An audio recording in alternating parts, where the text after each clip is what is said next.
performed extraordinary magic with this wand, my lord, in the last few hours. I'd like to stop here for a second, because we're in the boathouse with Snape and Voldemort, and the boathouse is a set that didn't appear in the book. In the book, Snape met his end at Voldemort's hand in the Shrieking Shack. And the Shrieking Shack was a lovely set, a great set for the third film, but it didn't really seem to be emotional enough a place, really, for Snape to die. And so we thought long and hard about where we might set it.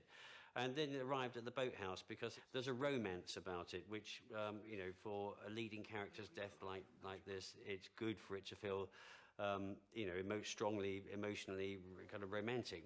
So that's what we decided we should do. Obviously, we had to put this to Jo because it's a big departure from the book. And she was really supportive. She understood completely what we were trying to do and backed us wholeheartedly, as, in fairness, she always does. No, I am extraordinary, but the one resists me. Alan Rickman as Severus Snape. What can I say? He's one of my favourite actors in these films. I think his performance is extraordinary. On the very first film, he had a sense that what you saw of Snape was not necessarily all that was there. So Alan spoke to Jo Rowling, and she told him what was to become of Snape. She didn't tell me, she didn't tell anybody else, but she told Alan, and Alan fed it into his performance. And I think if you look back on his performances in the first 7 films, you can see that he has another agenda. And yet, in the moment, when you're watching the films for the first time, you have no sense of that. And now you can go back and watch the other films and review his performance in a slightly different way. Dumbledore, Severus. While you live, the Elder Wand cannot truly be mine.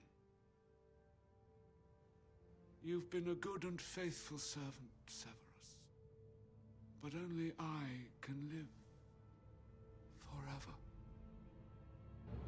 My lord.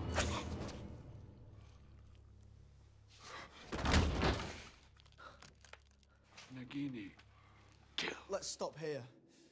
Voldemort has used Nagini for a number of deadly purposes throughout the films. In Harry Potter and the Goblet of Fire, the snake acted as a spy, alerting Voldemort to an eavesdropping caretaker, with lethal results.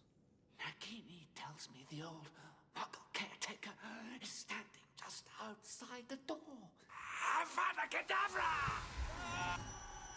Nagini was an assassin in Harry Potter and the Order of the Phoenix, when Voldemort sent her to attack Mr. Weasley in the Ministry of Magic.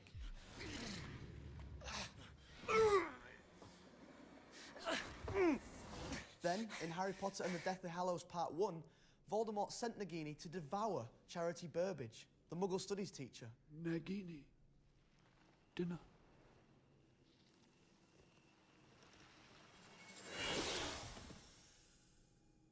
Now, the slithering servant performs her most evil act.